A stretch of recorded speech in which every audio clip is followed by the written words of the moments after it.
Hello, beautiful soul. I'm Aurora, and welcome to Twin Flame Journey, a space where we explore the deeper meaning behind soul connections, divine timing, and the path that leads two hearts back to union. If you've been feeling the signs, you're in the right place. There is a kind of woman some men never fully get over.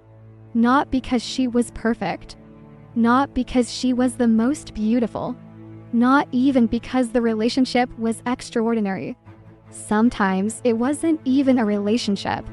Sometimes it was just a few conversations, a few nights, a few moments that should have been forgettable. And yet, months later, he's standing in his kitchen at 11:47 p.m., opening the refrigerator for no reason, staring at leftovers he isn't hungry for, and somehow thinking about her again. Not obsessively, not romantically, just there. Like a song stuck somewhere beneath conscious thought. And what unsettles him isn't that he misses her. It's that he never fully understood what happened to him around her. Because she wasn't chasing him. She wasn't trying to convince him. She wasn't demanding anything. In fact, some of the women who wanted him far more affected him far less. That part bothers him. It doesn't make logical sense. So he tells himself stories. Maybe it was chemistry, maybe timing, maybe loneliness, maybe ego, maybe nothing at all. But every explanation feels incomplete, because deep down he remembers something he rarely admits. Around her, he felt seen in places he wasn't prepared to reveal. And the strange thing about that kind of experience is that a man can walk away from it. He can ignore it. He can distract himself. He can date other people. He can convince everyone, including himself, that he's moved on. But some part of him keeps circling back. Not because he wants control, because for the first time in a long time, he realized he didn't have it. And that's where this story begins. Not with love, not with destiny, but with the uncomfortable moment a man encounters a kind of feminine presence he can feel, but can't manage, can't predict, can't categorize, and definitely can't forget. The strange thing is that most men don't recognize it when it first happens. If you asked him in that moment, he probably wouldn't say he was falling for her. He wouldn't say she was different. He definitely wouldn't say she was changing anything inside him, at least not consciously, because the first thing he notices isn't attraction, it's discomfort. A subtle kind, the kind that doesn't make sense, the kind that shows up before the mind has a story for it, and that's why he usually ignores it. At first, she just feels harder to read than expected. Not mysterious in the dramatic sense. Not playing games. Not acting unavailable. Actually, that's what confuses him. She's often more straightforward than the women he's used to. More honest. More present. Less interested in performing. Less interested in impressing. And somehow that makes him more uneasy. I know that sounds backwards. It sounds backwards because it is. But human beings aren't nearly as logical as we pretend to be, especially when feelings get involved, especially men who have spent years convincing themselves they're emotionally affected. Sometimes what unsettles a man isn't rejection, it's sincerity. It's meeting someone who isn't trying to manipulate the outcome, someone who seems strangely comfortable being exactly who she is. And he doesn't know what to do with that, because suddenly all his usual strategies stop working. Not because she defeated them, because she never entered the game. I remember watching this happen once. Actually, no, that's not true. I remember living it. Watching makes it sound detached. I wasn't detached, not even close. I met a woman years ago who had this effect on me. And if you'd asked me during those first few weeks what I thought about her, I would have given you a perfectly reasonable answer. I would have talked about chemistry, compatibility, shared interests, the normal things, the socially acceptable things. But privately, something else was happening, something harder to explain. I kept noticing tiny details, not because I wanted to, because my attention kept returning there. The way she'd pause before answering a question, the way she looked away when she was thinking, the way she laughed when something genuinely surprised her. Not the polite laugh, the real one, the ugly one, the one people usually try to hide. And for some reason, those moments stayed with me, which was strange, because I couldn't remember half the important things happening in my own life at the time. But I could remember the exact expression she made when she disagreed with something, the exact tone of her voice during a random conversation on a Tuesday. And that should have been my first clue. Not that I was attracted. That something deeper had caught my attention. Something my conscious mind hadn't caught up to yet. The body often notices before the mind does. I think that's why so many men get confused around this kind of connection.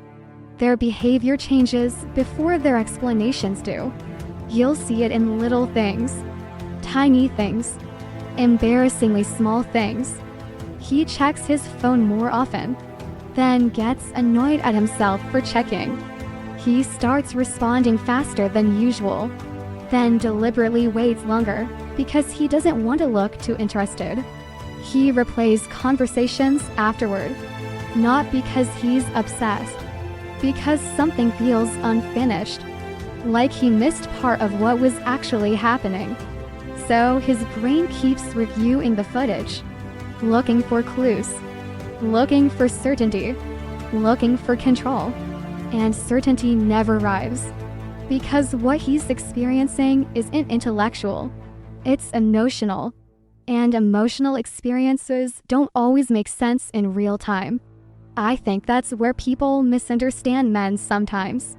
There's this assumption that men always know exactly what they're feeling, or exactly what they're doing.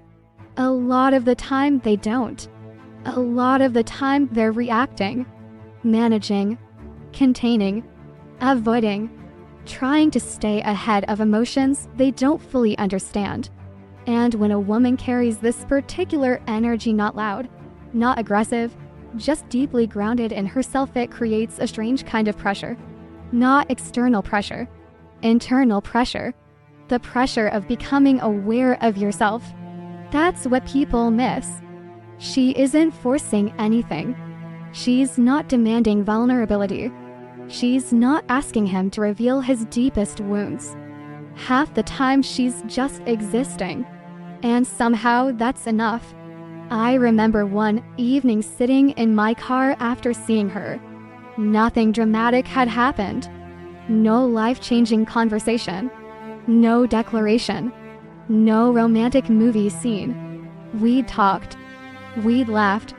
Then we'd gone our separate ways. That should have been the end of it. Instead, I sat there with the engine off. 10 minutes. Maybe 15. Just staring through the windshield. Feeling strangely restless. I kept asking myself what was wrong. Nothing was wrong. That's what bothered me. Usually restlessness comes with a reason. An argument. A problem. A disappointment. But this felt different. It felt like my nervous system had noticed something before my mind could explain it. Like some part of me had become alert. Awake. Not spiritually. Just emotionally. And emotional awareness can feel surprisingly uncomfortable, especially if you've spent years avoiding it. The funny thing is that most men don't run when they feel nothing. They run when they start feeling too much. That's the part nobody talks about. Because from the outside it looks ridiculous. The connection deepens. The interest grows. Everything appears to be moving in a positive direction. Then suddenly he becomes confusing. Slower. More distant. Less predictable. And everyone asks the same question. If he likes her, why is he acting like that? Sometimes because liking her is exactly what's creating the problem. Not because affection is dangerous. Because affection removes emotional distance. And emotional distance is where a lot of men feel safest. Distance gives him perspective, control, options, space to regulate, space to avoid, space to pretend he doesn't care. But when someone starts mattering, those defenses get shaky. And before any conscious decision happens, the body notices. The body always notices first. His chest tightens when her name appears unexpectedly. His stomach drops when she seems distant. His mood changes after a conversation. His focus disappears. His sleep gets weird. He tells himself he's fine, then finds himself replaying one sentence she said 3 days ago. A sentence that shouldn't matter, but somehow does. And he can't explain why. That's usually when the frustration begins. Because he wants a clear answer, a clear feeling, a clear direction.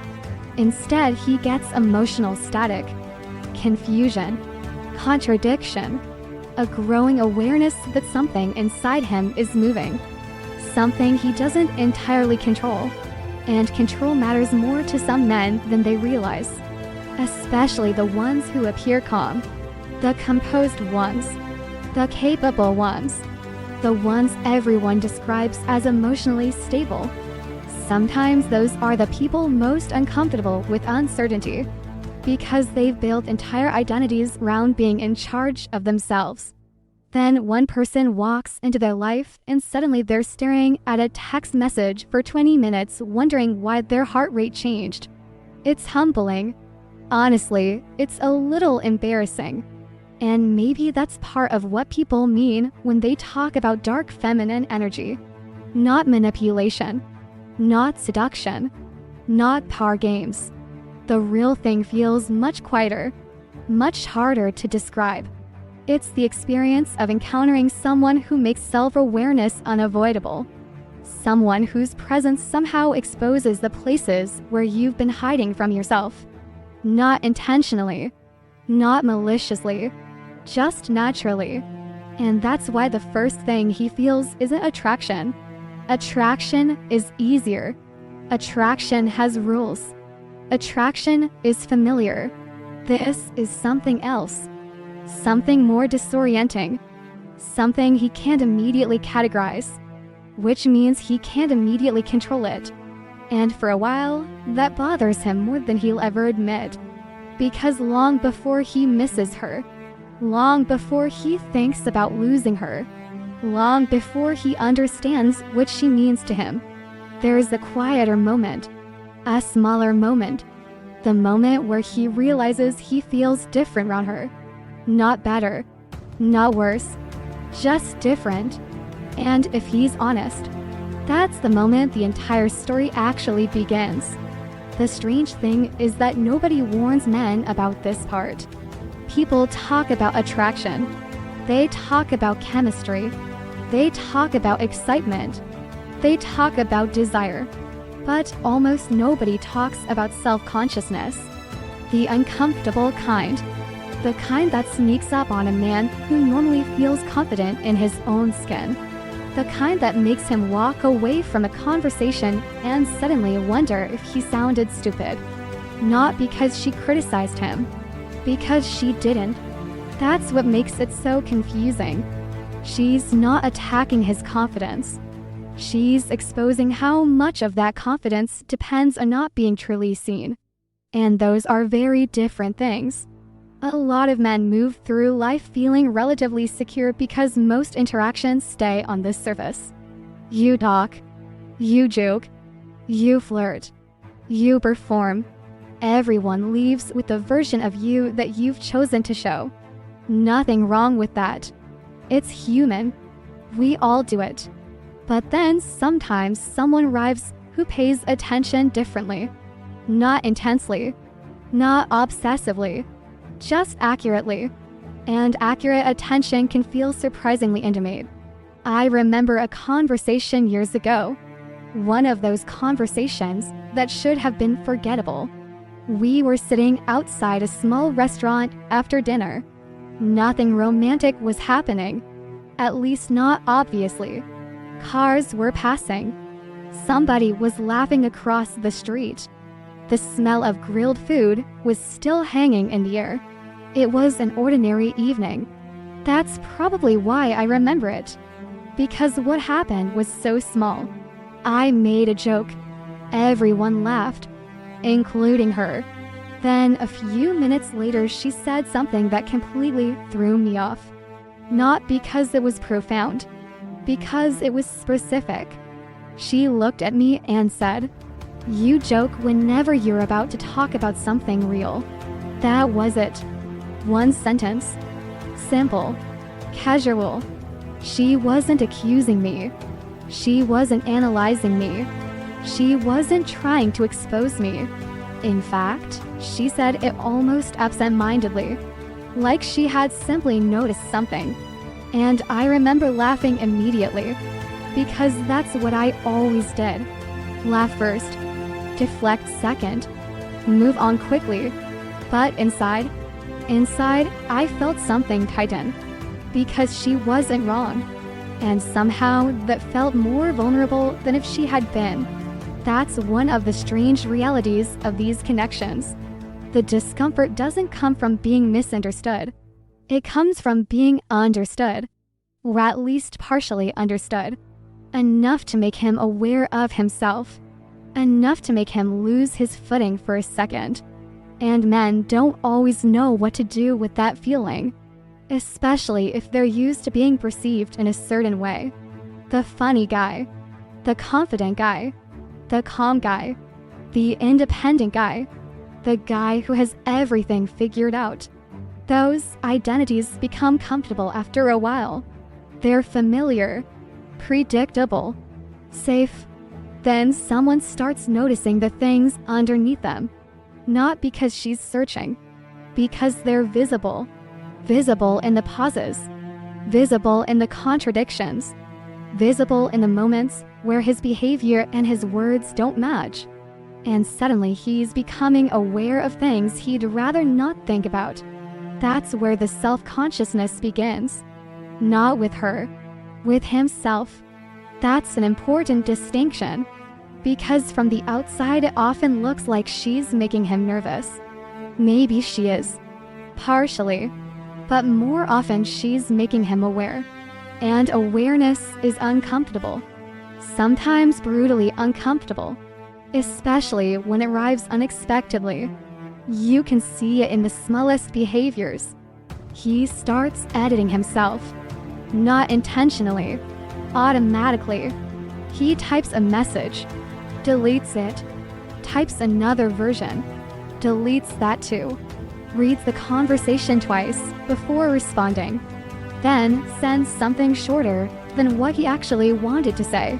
Not because he's playing games, because suddenly every word feels visible, every sentence feels exposed, and exposure creates caution.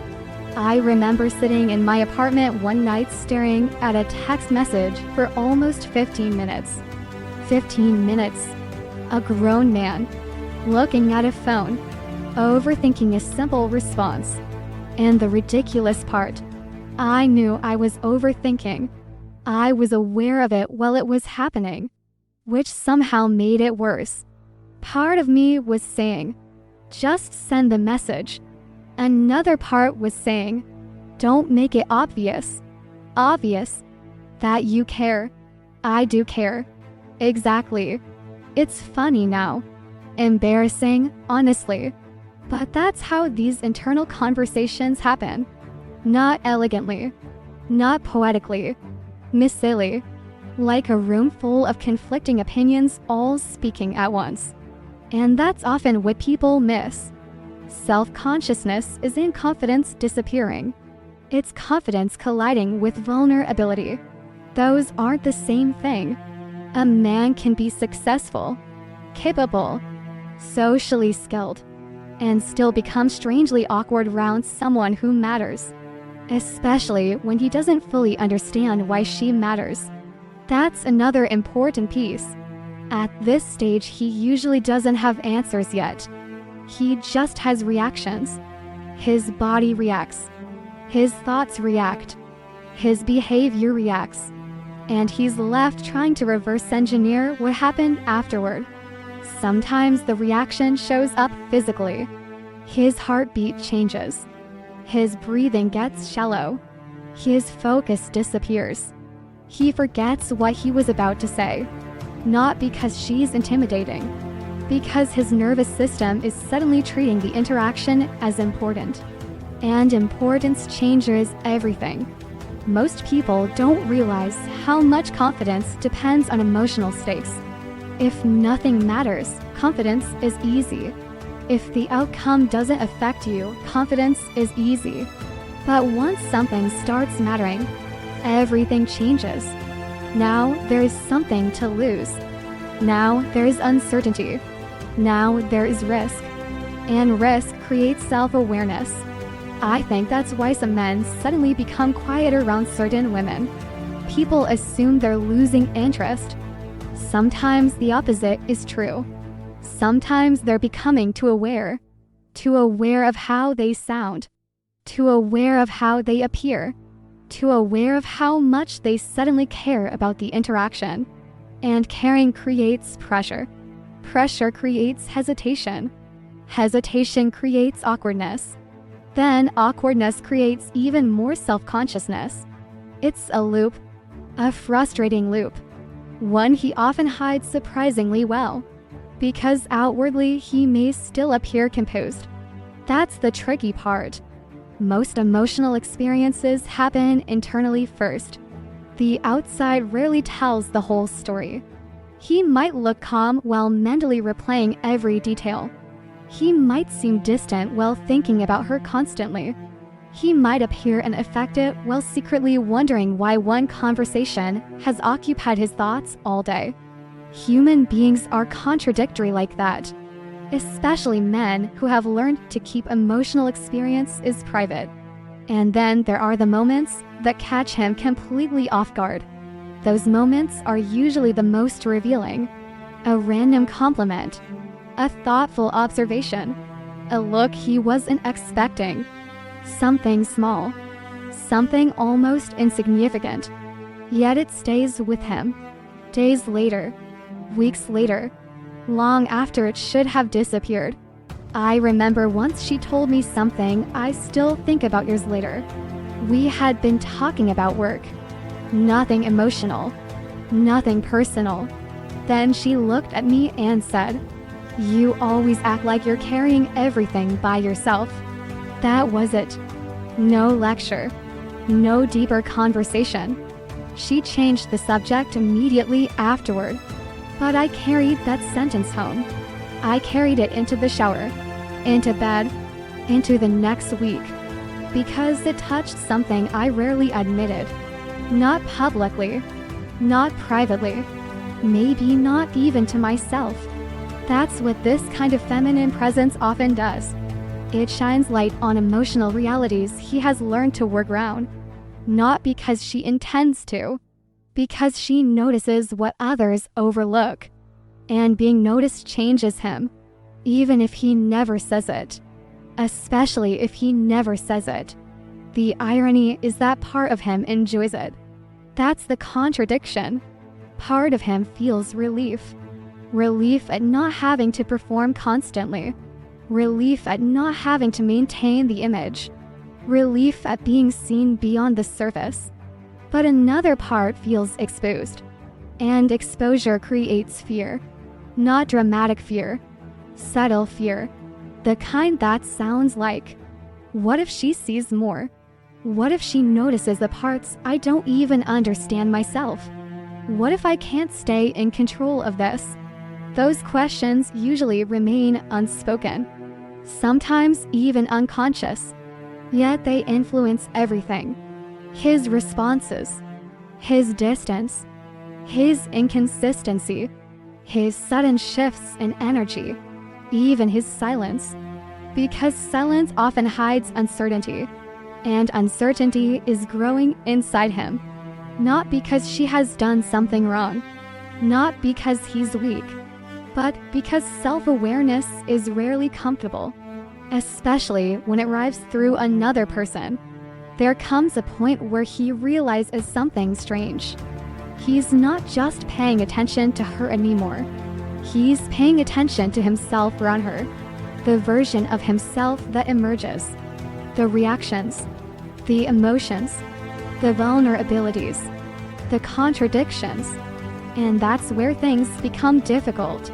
Because now she isn't simply someone he likes. She's become a mirror. Not a perfect mirror. Not a magical mirror. Just a human one. A person whose presence reveals things he'd rather ignore. And that's when many men start behaving in ways that seem confusing from the outside. Because the closer he gets to that awareness, the more exposed he feels.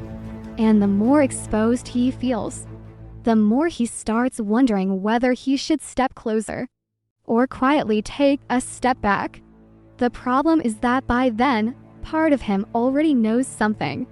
Something he can't fully explain yet. Something he may spend months trying to avoid. She's no longer just someone he's thinking about. She's become someone who makes him think about himself. And for a man who has spent years avoiding certain parts of himself, that can be far more unsettling than attraction ever was. I think one of the biggest misconceptions people have about men is that confidence means certainty. It doesn't. Not always. Sometimes confidence is just familiarity, a routine, a role, a version of yourself you've practiced for so long that it starts feeling natural. You know how to be competent. You know how to be funny. You know how to be calm. You know how to be the guy everyone expects. And after enough years, those versions become second nature. The problem is that eventually you forget where the performance ends and where you begin. Not because you're fake, because adaptation is human. Everybody adapts. Everybody learns which parts of themselves receive approval and which parts receive silence. So, little by little, certain pieces get pushed into the background. The insecurity, the fear, the loneliness, the self-doubt. Not erased, just hidden well enough to stop attracting attention. At least that's what he thinks. That's what most of us think. Until someone notices. And usually the unsettling part isn't that she discovers something new. It's that she notices something he already knew was there. Something he spends a tremendous amount of energy pretending isn't there. That's why this chapter isn't really about her. It's about him. It's about the private insecurities sitting underneath the version of himself the world sees. The things he never planned on revealing. The things he doesn't even talk about with his closest friends. Especially those. Because men have a strange relationship with vulnerability. Not all men, but enough of them. Many men will tell their friends about business problems before emotional problems. They'll discuss financial stress before heartbreak. They'll admit exhaustion before loneliness. They'll joke about pain before describing it honestly. It's not always intentional. It's just familiar, safer, more manageable. And for years that works, until someone accidentally walks past the barriers. Not because she was trying to, because she was paying attention. I remember a moment that still makes me uncomfortable when I think about it. Not because anything dramatic happened, because it was painfully ordinary. Those moments are usually the worst. We were sitting in traffic. One of those slow evenings where every red light feels longer than normal. The radio was playing quietly. Neither of us was talking much. And honestly, I was relieved. I had spent the entire day dealing with work, meetings, deadlines, phone calls, the usual chaos. I was tired. Not physically, Emotionally. The kind of tiredness you don't mention because it feels impossible to explain. Then out of nowhere she asked, "Do you ever let anybody help you?" I laughed immediately. Of course I did. What kind of question was that? I started listing examples. Friends, family, co-workers, normal answers, reasonable answers. But she just listened. Then she nodded and said, "No, I mean when you're struggling." Silence. That's all I remember. Silence. The kind that arrives before your brain finds an escape route. The kind where you suddenly become aware that your answer matters. I looked out the window, pretended to watch traffic, pretended to think. What I was actually doing was buying time, trying to avoid the truth, because the truth was embarrassingly simple. I didn't know. Or maybe I knew. Maybe I knew exactly what the answer was. I just didn't want to say it. That's another thing people rarely talk about. Sometimes being seen doesn't feel comforting. Sometimes it feels invasive. Not because the other person crossed a line, because they accidentally found one. And suddenly he feels exposed. Not exposed in a romantic way. Exposed in a human way. The way you feel when someone notices you're struggling before you've admitted it to yourself. The way you feel when someone points out a sadness you've been disguising as busyness, or an insecurity you've disguised as independence, or loneliness you've disguised as self-sufficiency. Those moments can be surprisingly emotional. Not externally, internally. The outside often looks normal. The inside doesn't. Inside there's movement, resistance, awareness, defensiveness, relief, fear, all happening simultaneously. And that emotional contradiction creates tension. Because part of him feels grateful. Part of him wants to say, "Thank you for noticing." But another part wants to disappear. Immediately. Because now there's nowhere to hide. The strange thing is that many of the insecurities she notices aren't the ones he expected. Most men assume people see their obvious flaws, the visible ones, the mistakes, the failures, the things they're already self-conscious about. But often she notices something deeper, something beneath the surface, something connected to how he relates to himself. For example, a lot of men secretly believe they're valuable because of what they provide, what they accomplish, what they solve, what they produce. Take away the achievements and suddenly things feel uncertain. Who am I without being useful? Who am I without being needed? Who am I if I stop performing competence for 5 minutes? Those questions don't always appear consciously, but they live underneath the surface, influencing everything. And when someone begins seeing those hidden fears, something shifts. Not because she has power over him, because she has access to parts of him he usually manages privately. That's what makes this experience so disorienting, especially for men who are used to being emotionally self-contained. I think that's why some men become unexpectedly defensive around women they care about. Not aggressive, just defensive. Subtle defensiveness. The kind that sounds like, "I'm fine. It's not a big deal. Don't worry about me. I've got it handled." Even when they clearly don't. Especially when they don't. And the frustrating thing is that sometimes he knows he's doing it while he's doing it. That's the worst part. The self-awareness arrives, but the behavior continues anyway. I've experienced that. Maybe you have too. That strange moment where you're listening to yourself speak and simultaneously realizing you're not telling the truth. Not exactly. Not completely. You're giving the polished version, the acceptable version, the version that keeps everything under control. Meanwhile, another voice is sitting quietly in the background, watching, waiting, saying, "That's not what you're actually feeling." And he hears it. He absolutely hears it. He just doesn't know what to do next. Sometimes the internal dialogue sounds ridiculous, almost childish, almost embarrassing. Like this: "She doesn't matter that much." "Then why are you thinking about her every day?" "Because I'm curious.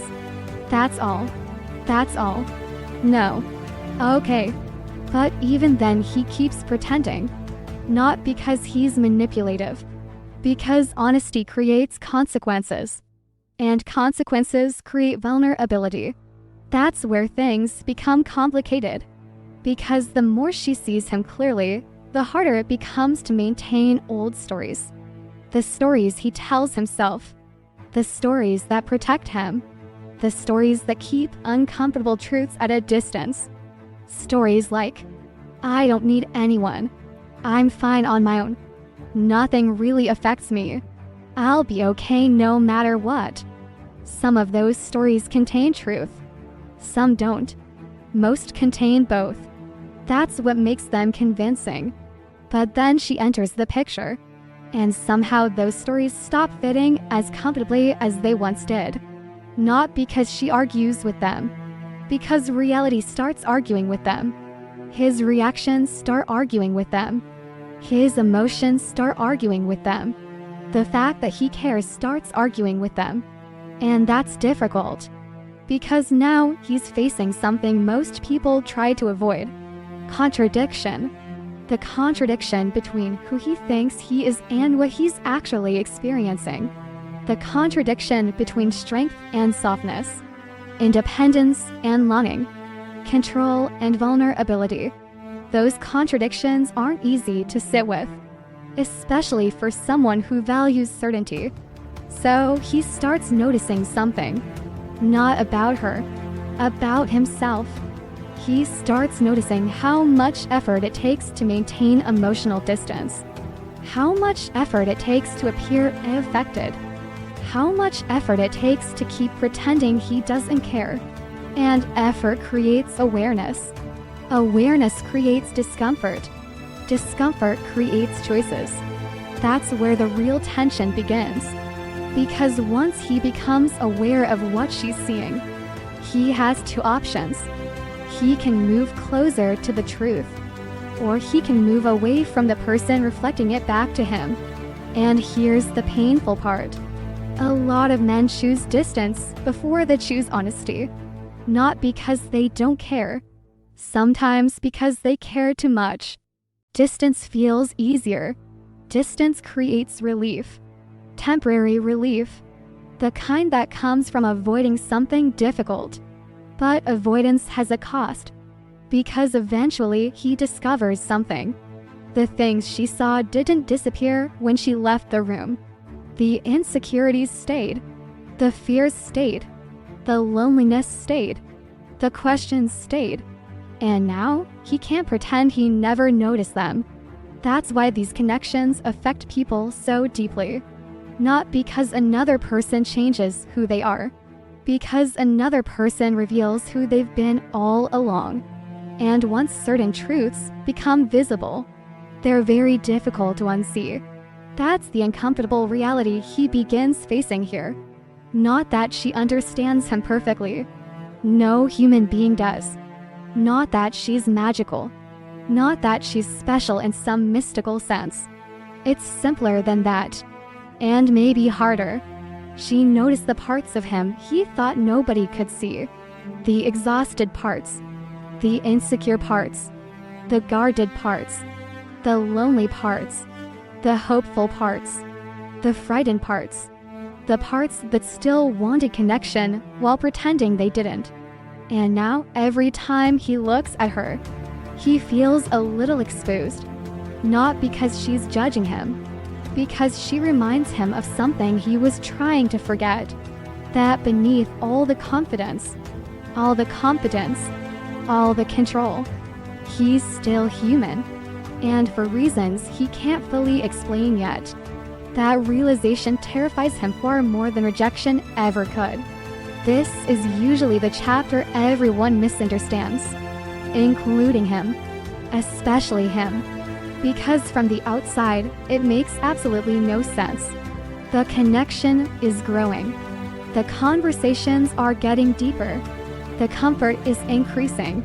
The attraction is obvious. The emotional intimacy is becoming real. And then, something changes. Not all at once. Not dramatically. Just enough to feel confusing. He starts taking longer to respond. He becomes slightly harder to reach. The energy shifts. The enthusiasm that once felt effortless suddenly becomes inconsistent. One day, he's fully present. The next day, he seems emotionally unavailable. One moment, he's opening up. The next moment, he's acting like nothing happened. And if you're the woman experiencing it, it can feel almost impossible to understand. Because what changed? Nothing. And that's exactly the problem. Nothing went wrong. No argument. No betrayal. No obvious reason. The connection simply became real. And sometimes reality is what scares him. Not fantasy. Reality. People often assume men pull away because they lose interest. Sometimes that's true. Let's be honest. Sometimes it is exactly that simple. But not always. Sometimes he pulls away because the emotional weight of what he's feeling finally catches up to him. The feelings were manageable when they were hypothetical. When everything lived in possibility. Possibility feels safe. Possibility asks nothing of you. You can enjoy possibility. Dream about possibility. Imagine possibility. Reality is different. Reality requires participation. Reality requires risk. Reality can hurt. And somewhere inside him, he knows that. Even if he can't explain it. Especially if he can't explain it. I remember one night when this happened to me. The memory still makes me uncomfortable. Not because of what I did. Because of how irrational it felt. We had spent hours talking. One of those conversations that starts casually and somehow becomes personal without either person noticing. The kind where midnight arrives unexpectedly. The kind where you stop checking your phone. The kind where silence feels comfortable instead of awkward. Nothing dramatic happened. No declarations. No promises. No grand romantic moment. Just closeness. Simple closeness. The thing most people claim they want. I drove home afterward feeling strangely happy. Lighter somehow. Calmer. Connected. Then the next morning, I didn't text her. Not because I didn't want to. Because I did. I thought about texting her multiple times. Actually, if I'm being honest, I probably thought about it 10 times. Maybe more. But every time I picked up my phone, something happened. Something difficult to describe. Not fear exactly. Not anxiety exactly. Just resistance. A strange internal hesitation. Like part of me was suddenly applying the brakes. I remember standing in my kitchen making coffee. Phone on the counter. Screen lighting up. Her name appearing. And instead of feeling excited, I felt pressure. Not because she was demanding anything. She wasn't. The pressure came entirely from inside me. That's what people miss about this stage. The pressure is usually self-generated. It comes from awareness. The awareness that this matters now. The awareness that emotional investment has entered the room. The awareness that loss is suddenly possible. And loss changes everything. When someone doesn't matter, vulnerability feels optional. When someone matters, vulnerability becomes unavoidable. That's when the internal conflict begins. Part of him wants more. Part of him wants less. Part of him wants closeness.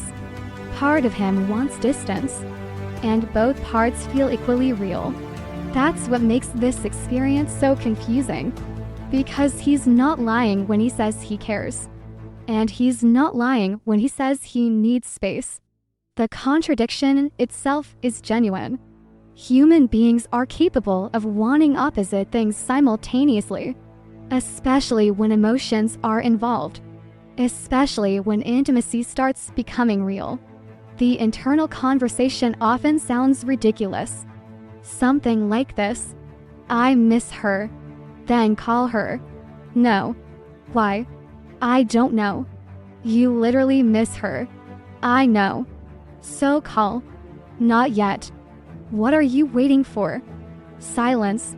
Because there usually isn't a good answer. Just discomfort. Just uncertainty. Just emotional friction. And emotional friction creates avoidance. Not because avoidance solves anything. Because avoidance creates temporary relief. Temporary relief can be incredibly seductive. A man can convince himself he's creating space to think, creating perspective, creating balance. Sometimes that's true. Sometimes. Other times, he's simply escaping intensity, escaping feelings he doesn't know how to manage, escaping expectations that haven't even been spoken aloud, escaping emotional exposure. And here's where things become painful.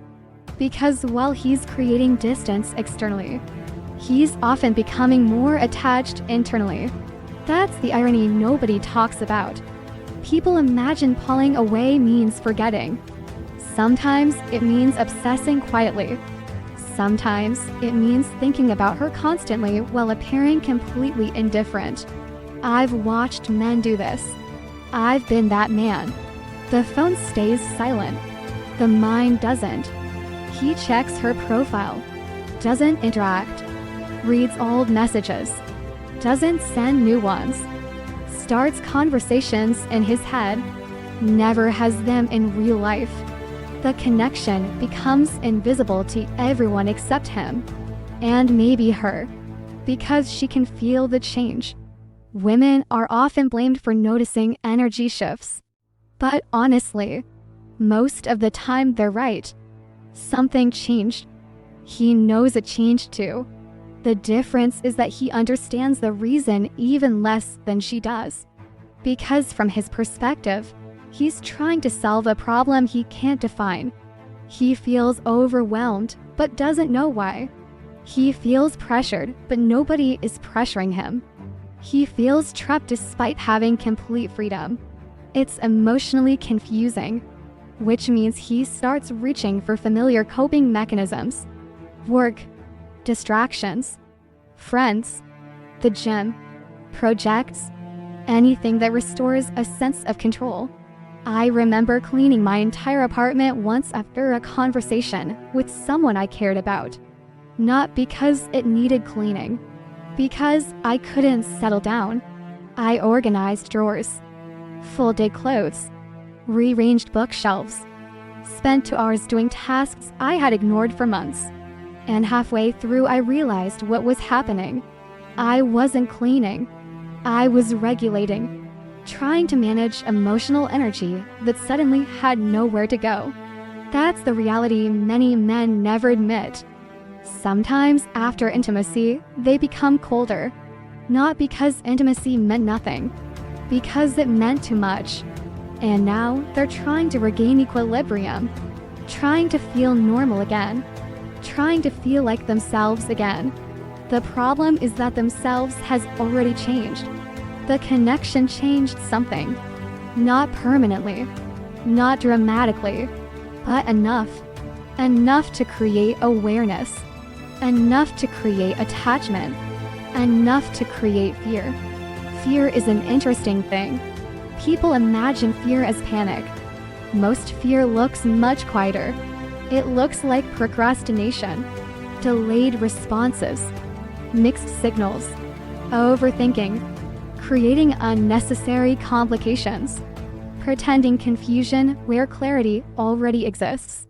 I've seen men spend months analyzing feelings they understood within the first week. Not because they lacked insight, because insight required action, and action felt dangerous. That's why pulling away often happens right after emotional progress. Progress increases the stakes. Higher stakes create fear. Fear creates distance. Distance creates temporary relief. Then relief fades. And now, he's left with the original feelings plus the consequences of avoidance. It's a terrible strategy. Yet people repeat it constantly. Because human beings rarely choose what is healthiest. They choose what feels safest. At least in the moment. And in the moment, retreat feels safer. Even when it creates future regret. Especially when it creates future regret. I think one of the saddest parts of this chapter is that both people often misinterpret what's happening. She thinks, if he cared, he wouldn't pull away. He thinks, if I care this much, I need to slow down. Neither understands the other completely. Both are reacting to their own experience. Both are trying to protect themselves. Both are becoming confused. And confusion creates more distance. Distance creates more misunderstanding. The cycle continues. Meanwhile, something quietly painful is happening inside him. He's beginning to realize that space isn't creating the relief he expected. At first, it helps. For a day. Maybe 2. Maybe a week. Then something strange happens. He starts missing the very thing he ran from. The conversations. The comfort. The emotional honesty. The feeling of being understood. The connection. He misses it. But now pride has entered the equation. Now ego has entered the equation. Now timing has become awkward. So instead of moving closer, he hesitates. Again, and again, and again. This is where many stories get stuck. Not because love wasn't present. Not because attraction wasn't present. Not because the connection wasn't real. Because emotional maturity arrives slower than emotional truth. That's the uncomfortable reality. Part of him wanted to stay. Another part was emotionally halfway out the door already. Not because she wasn't enough. Not because he didn't care. Because caring activated fears he thought he had under control. And the deeper the connection became, the harder those fears became to ignore. So he pulled away. Not toward freedom. Not toward peace. Not toward certainty. Just toward distance. And for a little while, distance felt easier. Until he discovered something most people eventually learn. Distance can create silence. Distance can create space. Distance can create separation. But it doesn't automatically remove what you feel. Sometimes it does the opposite. Sometimes the silence makes everything louder. And that's exactly where his story begins to become much more complicated. This is the part almost nobody sees. Not her. Not his friends. Not his family. Not even the version of himself he presents to the world. Because by now the real battle isn't happening between him and her. It's happening inside him. Quietly. Constantly. Sometimes while he's driving. Sometimes while he's working. Sometimes while he's lying awake at 2:13 in the morning staring at a ceiling he isn't actually looking at.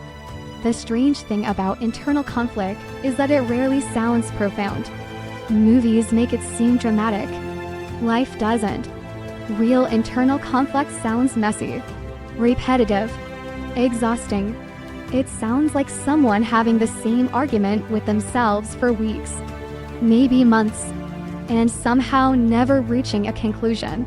Because part of him wants one thing, another part wants the opposite. And both sides have convincing arguments. That's what makes it so difficult. If one side were obviously wrong, he'd choose. But it isn't. Not entirely. That's why he stays stuck. That's why he becomes inconsistent. That's why his behavior starts looking contradictory. Because it is contradictory. The contradiction is real. And contrary to popular belief, awareness doesn't automatically solve it. Sometimes he knows exactly what he's doing. He just doesn't know how to stop doing it. I remember a period of my life where I kept reaching for my phone every night around the same time. Almost unconsciously. It became a habit. Round 11 o'clock, maybe midnight, the house would get quiet. The distractions would fade. And suddenly I'd think about her. Not dramatically. Not in some grand romantic way. Just naturally. Like my mind had been postponing the thought all day. Saving it for later. And every night the same conversation would start. Text her. No. Why not? Because. That's not an answer. I know. Then what's the answer? Silence. Every single time. Because the truth wasn't clear. At least not emotionally. Logically, it was obvious. Emotionally, it felt complicated. The heart and the ego were having completely different conversations. And neither one trusted the other. That's what people don't understand about this stage. He's not avoiding her because he feels nothing. He's often avoiding her because he feels too many things at once. And they don't agree with each other. One part says, I miss her. Another says, don't get dependent. One part says, call her. Another says, what if this gets harder? One part says, she makes you happy. Another says, happy isn't always safe. And suddenly he's carrying 6 different emotional realities simultaneously. No wonder he seems confusing. He's confusing himself. Sometimes the contradiction becomes visible in absurd ways. For example, he'll spend an entire day resisting the urge to contact her. Then, the second she reaches out first, his mood changes instantly. Relief, excitement, comfort, all of it. And then, instead of responding immediately, he waits. Not because he's playing games. Because now another voice appears. Don't look too eager. It's ridiculous. Truly ridiculous. Yet human beings do this all the time.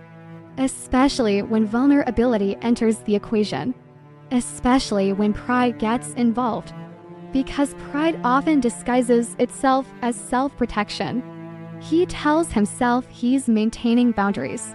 Being cautious. Taking his time. Being logical. Maybe some of that is true. But if he's brutally honest, part of him is terrified of exposing how much he actually cares. And that fear influences everything, more than he realizes. Sometimes he doesn't even notice it happening. The body notices first. The mind catches up later. He sees her name appear on his screen. His stomach tightens. His chest gets lighter. His attention shifts immediately. Then 10 seconds later, his brain starts constructing explanations, trying to regain control, trying to appear affected, trying to act normal. Meanwhile, nothing about his reaction was normal, because normal people don't stare at notifications for 3 minutes before opening them. Normal people don't reread simple messages for times. Normal people don't feel relief and anxiety simultaneously. Yet that's exactly what happens. And what makes it worse is that he often judges himself for it. Men aren't always kind to themselves emotionally, particularly men who value self-control. When emotions become messy, they start treating themselves like a problem to solve. Like a machine that's malfunctioning. Why am I thinking about her this much? Why am I reacting like this? Why can't I just move on? Why can't I decide what I want? Those questions become constant. And unfortunately, emotional experiences rarely respond well to interrogation. The harder he pushes for certainty, the more confused he often becomes. Because certainty isn't actually what he's looking for. He's looking for safety. And those aren't the same thing. Safety is the hidden theme underneath almost every contradiction. The desire for closeness, the desire for distance, the desire for connection, the desire for independence. All of it circles back to safety. What protects him? What exposes him? What risks heartbreak? What prevents regret? The problem is that those questions don't have perfect answers. Every choice contains both possibility and risk. And deep down he knows that, which is why he keeps hesitating. Sometimes the internal dialogue becomes surprisingly vulnerable. Not aloud. Never aloud. Privately. Late at night. The moments nobody sees. Moments like, what if she actually sees who I am? Isn't that what you want? Double quotes. Yes. Then why are you scared? Because the answer is simple. Being seen sounds beautiful until it becomes real. Then it becomes terrifying. Because being seen means disappointment becomes possible. Rejection becomes possible. Loss becomes possible. The closer someone gets, the more they can affect you. And that reality sits underneath everything. I think that's why some men become emotionally inconsistent right when they care the most. Not because their feelings disappeared, because their fears finally caught up. The emotional investment became undeniable. The stakes became undeniable. And now every decision feels heavier than it used to. Even small ones. A text message, a phone call, a conversation, an invitation. Things that once felt effortless suddenly require emotional energy. Not because the actions changed, because the meaning changed. Meaning changes everything. I remember driving home one night after seeing someone I deeply cared about. The radio was on. Traffic was light. Nothing unusual. Yet I couldn't stop replaying one specific moment. Not a kiss. Not a romantic confession. Something much smaller. She had looked at me while I was talking and smiled. That's it. A normal human interaction. Thousands of people experience moments like that every day. Yet for some reason it stayed with me. Hours later. Days later. And what bothered me wasn't the memory. It was what the memory revealed. It revealed how emotionally invested I had become. More invested than I wanted to admit. More invested than fit comfortably inside the identity I had built for myself. That's another hidden piece of this chapter. Sometimes the conflict isn't between him and her. Sometimes it's between his feelings and his self-image. The image of being independent. The image of being unaffected. The image of being emotionally self-sufficient. Then reality arrives. Reality says, you care. And suddenly, he has to decide whether he's willing to accept that truth. Not everybody is. At least not immediately. Some people spend months negotiating with reality, trying to reduce it, minimize it, explain it away, pretend it means less than it does.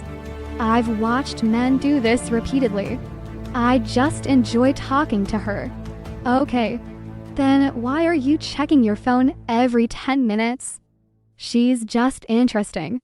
Then why does every conversation affect your mood? It's not serious. Then why can't you stop thinking about it?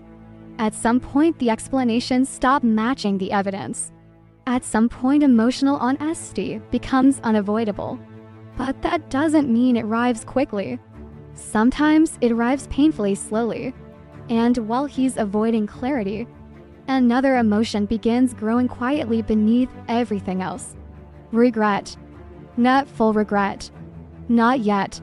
Just small pieces of it. Tiny moments. The message he didn't send. The conversation he avoided. The vulnerability he postponed. The opportunity he assumed would still be there later.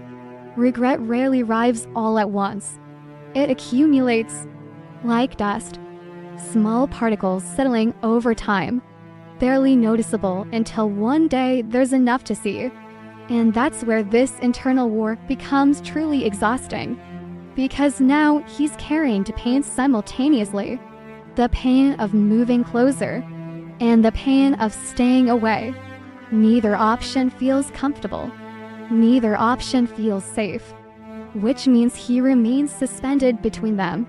Wanting intimacy, fearing intimacy, wanting connection, resenting how much he wants it, missing her, pretending not to, thinking about her, avoiding her, hoping she understands, refusing to explain. It's messy. Human beings are messy, particularly when love, attachment, fear, and pride occupy the same room. And that's exactly what's happening now. Not a grand spiritual transformation, not some mystical lesson, just a man sitting alone with emotions he can't organize. A man discovering that feelings don't always obey logic. A man realizing that caring is far easier than admitting he cares. And somewhere beneath all the confusion, beneath all the avoidance, beneath all the contradictions, a quieter truth is slowly emerging. The truth he keeps trying not to look at. The truth that returns every time the house gets quiet. Every time the distractions fade. Every time he reaches for his phone and stops himself. The truth is simple, painfully simple. He wants closeness, and he's terrified of what closeness might require from him. So the war continues, not because he doesn't know what he feels, but because part of him already does. At first, the silence feels like relief. That's the part nobody wants to admit. After all the emotional tension, after all the overthinking, after all the internal arguments, silence can feel surprisingly comforting.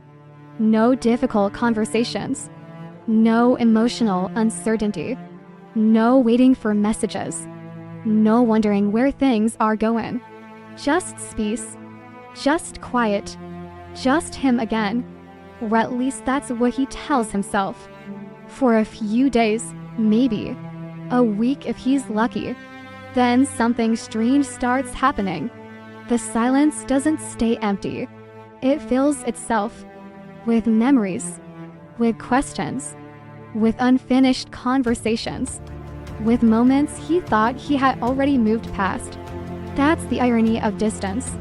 Distance removes the person. It doesn't necessarily remove their presence. Sometimes their presence becomes stronger, not because they're physically there, because now there are fewer distractions competing for attention. The house gets quieter, the evenings get longer, the routines return, and suddenly his mind has room to wander. That's when she starts appearing again. Not literally, in memory, in fragments. The human brain is funny that way. It rarely replays the moments you'd expect. Not the dramatic ones, not the obvious ones, the small ones, the meaningless ones, the moments that shouldn't matter. I remember standing in a grocery store once, months after someone had drifted out of my life. Months, long enough that I should have been over it. Long enough that I was telling everyone I was over it, including myself. I was pushing a shopping cart down and looking for coffee. Nothing emotional, nothing significant.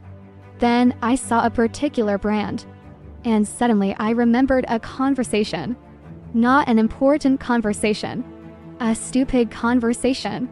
One of those random discussions about coffee preferences people forget immediately. Except I didn't forget, because for some reason her voice returned with it. The exact tone, the exact laugh, the exact expression. And for a few seconds, I just stood there, holding a bag of coffee, completely somewhere else. That's how it happens. Not through grand moments, through ordinary moments. The ordinary moments become landmines. A song, a restaurant, a street corner, a joke, a phrase, a smell, a certain time of night. And suddenly the silence isn't silent anymore. Now it's crowded. Crowded with reminders. Crowded with echoes. Crowded with things he thought he had escaped. The frustrating part is that he often doesn't understand why. Because logically, distance should make things easier. Right? Less contact. Less emotion. Less attachment. That seems reasonable. Except emotions don't always follow logic. Sometimes emotions need distance before they become fully visible. Sometimes, while a person is present, you're too busy managing the connection to understand what it means. Then they're gone. And understanding arrives late. Painfully late. I think that's why so many realizations happen after separation. Not because separation creates feelings. Because separation reveals them. The noise disappears. The truth remains. And that's where things get uncomfortable. Because now he has fewer places to hide. When she was present, he could tell himself he needed space. Now he has space. A lot of it. And yet something still feels unfinished. Something still feels unresolved. That's difficult to explain. Especially to himself. He starts reaching for distractions. Most people do. Work becomes more important. Projects become more important. The gym becomes more important. Everything becomes important. Anything that occupies attention. Anything that prevents stillness. Because stillness has become dangerous. Stillness invites memory. Stillness invites honesty. Stillness invites questions. Questions like, why am I still thinking about this?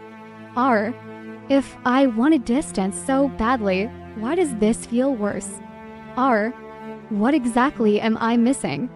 Those questions usually arrive late at night. That's when silence becomes loudest. There is something about nighttime that removes defenses. The world slows down. The performance ends. The responsibilities pause. And suddenly, there's nowhere left to run. I remember one particular night. Nothing special happened. That's what makes it memorable. I was sitting on my couch scrolling through my phone, mindlessly, not really reading anything, just moving my thumb, trying to occupy myself. Then I opened her profile. Not intentionally. At least that's what I told myself. Funny how often people accidentally end up exactly where they intended to go. I looked for maybe 30 seconds. Maybe a minute. No interaction. No message. No like, nothing. Then I closed the app and immediately felt ridiculous. Absolutely ridiculous. Because what was I doing? What answer was I looking for? What was I expecting to find? I couldn't explain it. I still can't. All I know is that sometimes missing someone doesn't look romantic. Sometimes it looks awkward. Sometimes it looks like opening and closing the same profile 3 times in 1 week. Sometimes it looks like rereading old messages. Sometimes it looks like checking whether they're online, then pretending you weren't checking. Human beings are strange, especially when grief and pride start sharing space. Because that's what's happening now. Grief. Not necessarily grief over losing her. Grief over losing possibility. Grief over losing what might have happened. People underestimate how painful unrealized potential can be. Sometimes you mourn the future more than the past. You mourn the conversations that never happened. The honesty that never arrived. The vulnerability that stayed trapped inside your chest. The version of the story that never got a chance to exist. And that's what silence begins exposing. Not what happened. What didn't happen? That can be harder. Far harder. Because there's no closure around something unfinished. Only imagination. Only speculation. Only endless alternative versions. What if I had called? What if I had stayed? What if I had been honest? What if I had stopped running? The mind loves those questions, especially when answers are impossible. That's another reason silence becomes exhausting. It gives those questions room to grow. And the longer they grow, the more emotionally complicated things become. Because now another contradiction appears. He feels relief and grief at the same time. Relief because the emotional pressure is gone. Grief because the connection is gone too. Relief because nothing is being asked of him. Grief because nobody is reaching for him either. Relief because everything feels simpler. Grief because simple and always fulfilling. Both emotions coexist. That's what makes this stage so confusing. Most people expect feelings to be clear. They aren't. They're layered, messy, contradictory. A person can miss someone and not want them back. A person can love someone and still leave. A person can feel relieved and heartbroken simultaneously. Human emotions don't care about consistency. And silence reveals that. Slowly, painfully, I think one of the hardest moments comes when he realizes she isn't thinking about him as much as he's thinking about her. Or at least he assumes she isn't. Maybe she is. Maybe she isn't. He doesn't know. That's the point. He doesn't know. And uncertainty creates stories. The human mind hates empty spaces. So it fills them with assumptions, with fears, with fantasies, with regrets, anything to avoid not knowing. I remember hearing someone's laugh once in a crowded restaurant. For half a second, I thought it was hers. My entire body reacted before my brain did. I turned around immediately, instantly, automatically. It wasn't her, not even close. Different person, different face, different voice. But the reaction stayed with me because it revealed something I hadn't wanted to admit. Part of me was still looking, not consciously, not intentionally, but still. And that's what silence eventually does. It strips away explanations. It strips away excuses. It strips away distractions. Until all that's left is truth. Not perfect truth. Not complete truth. Just enough. Enough to see what remains when the noise disappears. Enough to see who still occupies space inside your mind when nobody is forcing them to. Enough to see what distance failed to erase. Because that's the secret nobody talks about. Silence isn't empty. Silence is revealing. It reveals what survives without constant attention. It reveals what returns when you're not trying to think about it. It reveals what still lives inside you despite your efforts to move on.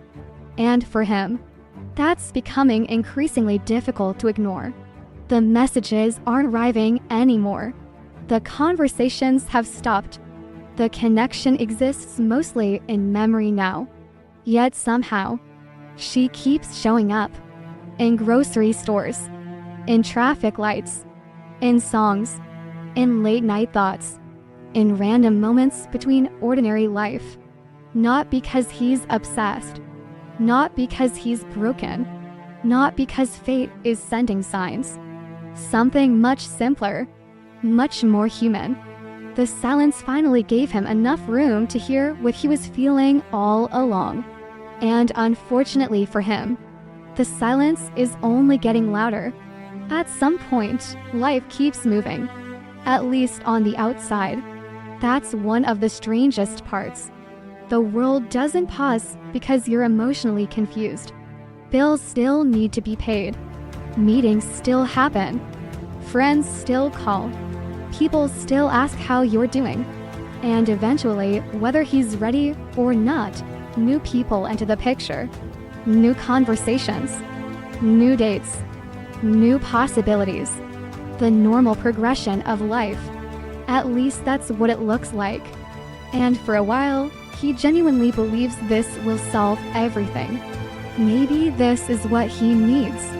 A fresh start, a new distraction, a different energy, someone easier, someone who doesn't make him question himself so much, someone who doesn't leave emotional fingerprints on every quiet moment. So he tries, maybe sincerely, maybe half-heartedly, usually some combination of both. Because despite everything, he wants to move forward. Human beings aren't designed to stay emotionally frozen forever. At least most aren't. So he sits across from someone new, orders coffee, makes conversation, laughs at the appropriate moments, listens, participates. Everything looks normal. And that's when he notices something. Something subtle. Something he wasn't expecting. The conversation is good, but it doesn't stay with him. That's the problem. Nothing is wrong. Nothing is missing exactly. Yet afterward, he gets into his car and realizes he isn't replaying anything. No particular sentence. No specific expression. No lingering curiosity. No emotional residue. Just neutrality. And neutrality can be surprisingly disappointing, especially after you've experienced something that wasn't neutral at all. This is where people often misunderstand what he's going through. They assume he's comparing women. Sometimes he is, but not in the way people think. He's not comparing beauty, not comparing intelligence, not comparing personalities. The comparison is happening somewhere deeper. He's comparing how he feels around them, or more accurately, how much he feels around them. That's a very different thing, because the connection he experienced before wasn't comfortable. Let's be honest about that. Most of this story hasn't been comfortable. It was confusing, disruptive, emotionally inconvenient, sometimes exhausting. Yet somehow, ordinary interactions now feel strangely flat by comparison. Not because other people lack value, because something inside him changed. That's the part he doesn't fully understand yet. The shift happened internally, and now he's seeing the world through slightly different eyes. I remember going on a date once after a connection I thought I had moved past. The woman was wonderful, truly. Kind, funny, beautiful, easy to talk to. The kind of person most people would be excited about. And I wanted to be excited. I really did. But halfway through dinner, I caught myself doing something. Something unfair. Something I wasn't proud of.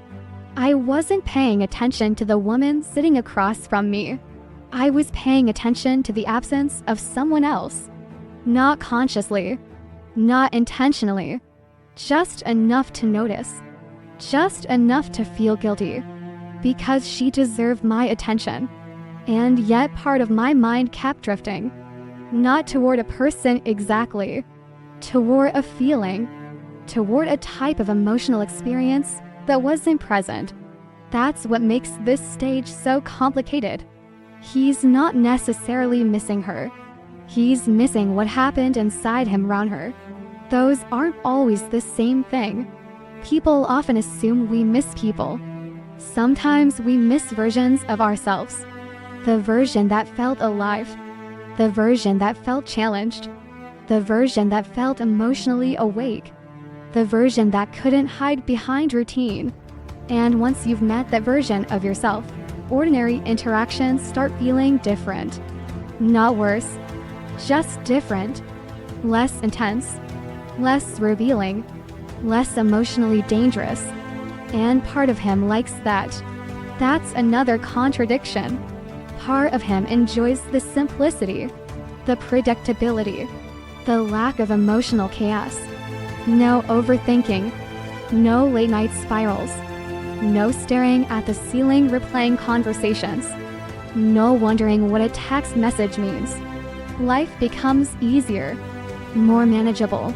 And yet, something is missing. Not dramatically, not constantly, just enough to notice, enough to create a strange emptiness. An emptiness that appears in random moments. Driving home, walking through a grocery store, sitting alone after work. Moments where he catches himself thinking, why does everything feel so normal? Which sounds ridiculous. Because normal is what he wanted. Wasn't it? Wasn't that the entire point? Didn't he create distance because things felt too intense? Didn't he pull away because the connection felt overwhelming? So why is normal suddenly disappointing? The answer isn't simple. It never is. Sometimes human beings discover that what they were running from was also what made them feel most alive. That's an uncomfortable realization, particularly for someone who values stability, because now he's stuck between two truths. One truth says, that connection was difficult. Another truth says, it mattered. Both are accurate. Both are real. And neither cancels out the other. This is usually where the memories start changing to. At first, after separation, he remembers the stress, the confusion, the uncertainty, the emotional pressure. But time has a strange way of editing experiences. Months later, different memories begin floating to the surface. The good moments, the quiet moments, the moments he barely noticed at the time. A smile, a conversation, a look, the way she listened when he talked about something important, the way she noticed things other people missed, the way he felt seen, not admired, seen. Those memories become harder to ignore, especially when other interactions fail to create the same emotional impact. And that's when the comparison becomes unavoidable. Not because he's trying to compare, because his nervous system already has. The body remembers experiences differently than the mind does. The mind remembers facts. The body remembers feelings. And feelings create standards. Not unrealistic standards. Experiential standards. Standards for connection. Standards for emotional depth. Standards for authenticity. Once you've experienced a certain level of emotional honesty, superficial conversations become harder to tolerate. Once you've felt genuinely understood, surface-level attention feels different. Not bad, just incomplete. I think that's what catches him off guard. He expected to miss her. What he didn't expect was how much the experience would alter future interactions. Because now every connection reveals something. Not about the other person. About him. About what he actually values. About what he actually needs. About what he's no longer willing to settle for. That's a difficult realization.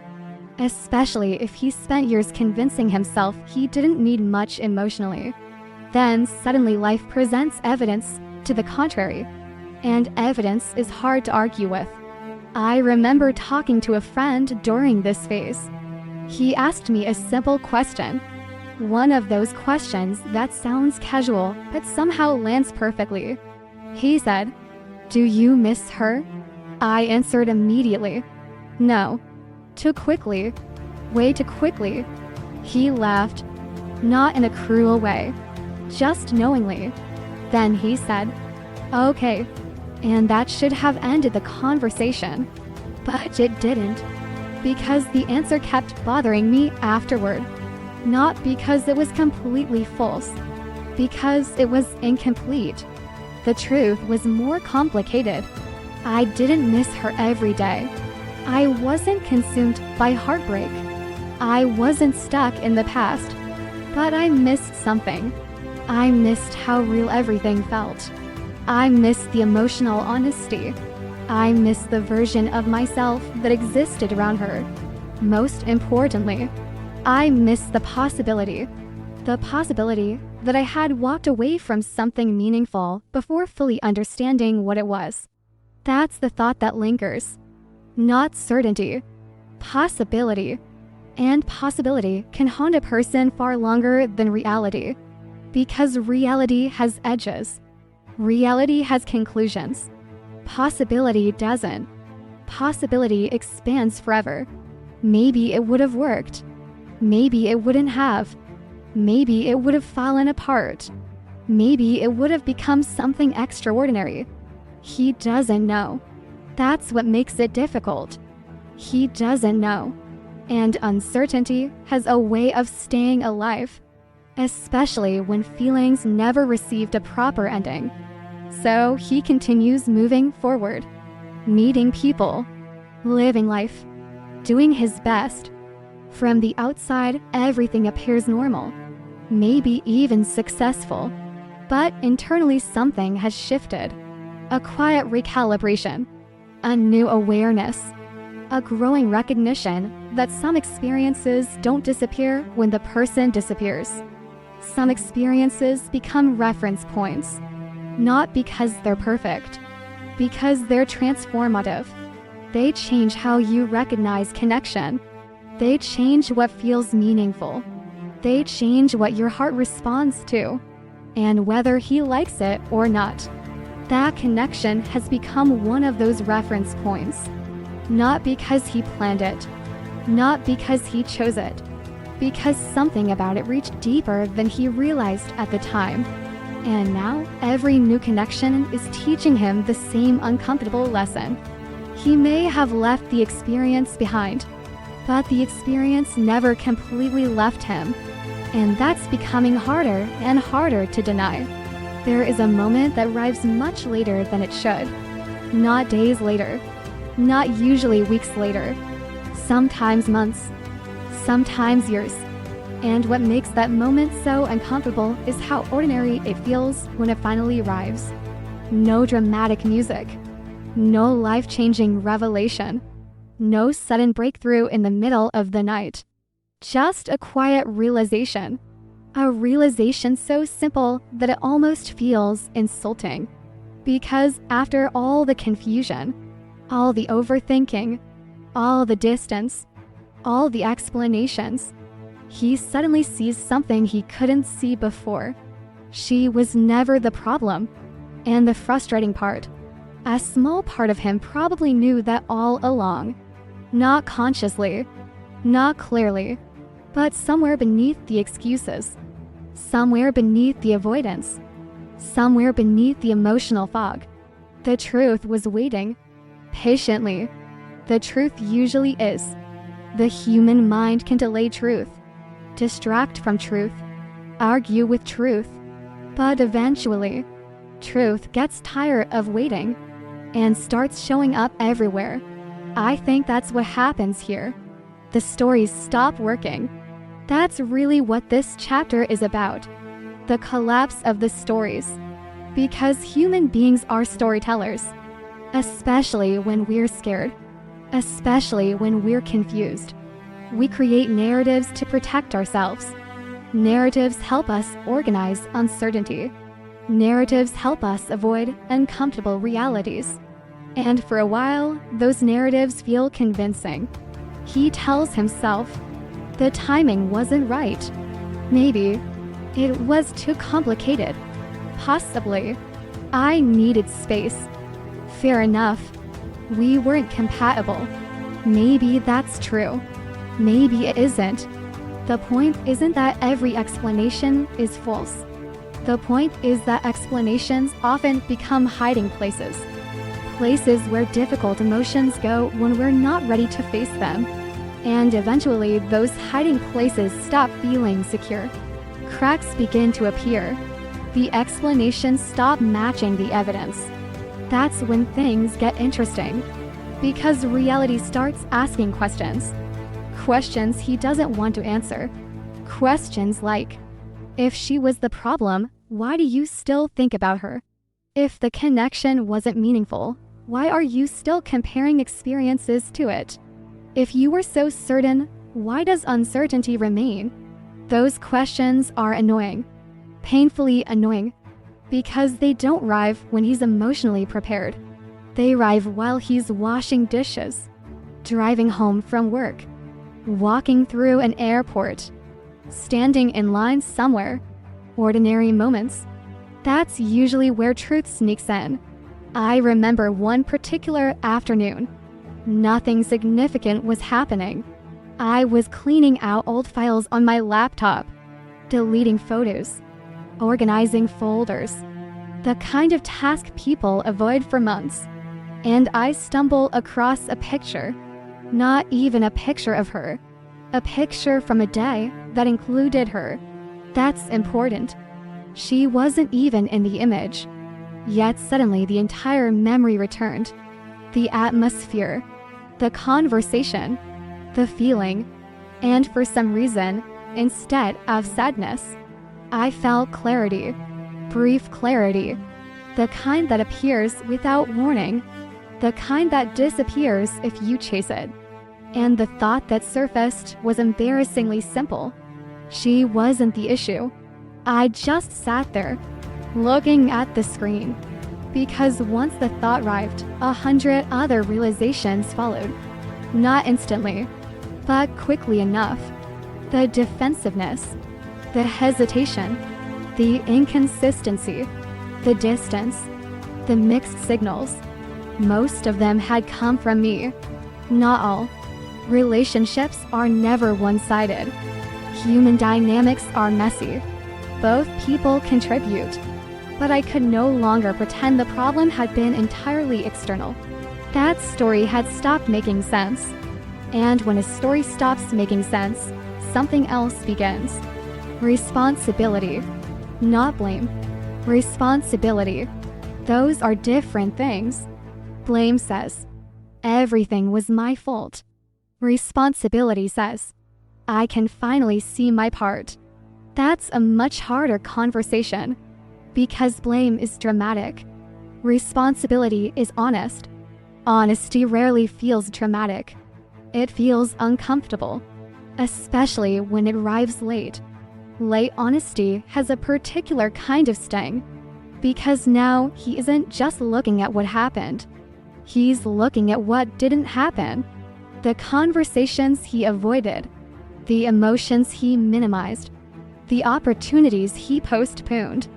The moments where he knew the truth and chose confusion instead. That's a painful thing to witness in yourself. Particularly if you've spent years believing you're self-aware. Because self-awareness sounds impressive until you discover the places where you weren't aware at all. Or maybe you were aware. Maybe that's even worse. Maybe you knew. Maybe you simply didn't want to know. I think that's often closer to the truth. Human beings have an incredible ability to delay realizations they aren't ready for. Not forever. Just long enough. Long enough to create consequences. Long enough to create distance. Long enough to create regret. And regret begins appearing more frequently now. Not overwhelming regret. Subtle regret. The quiet kind. The mature kind. The kind that doesn't scream. The kind that sits beside you. The kind that occasionally whispers. You knew more than you admitted. And he did. That's the difficult part.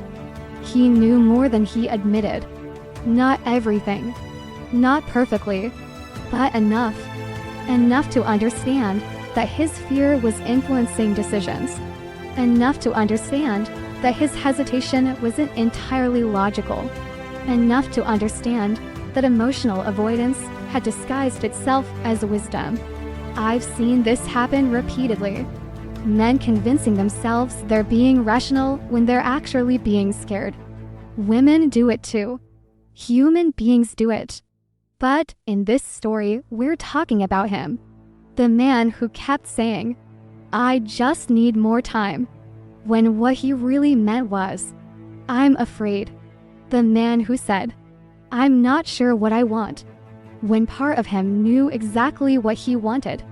He simply wasn't sure he could handle wanting it. That's different. Very different.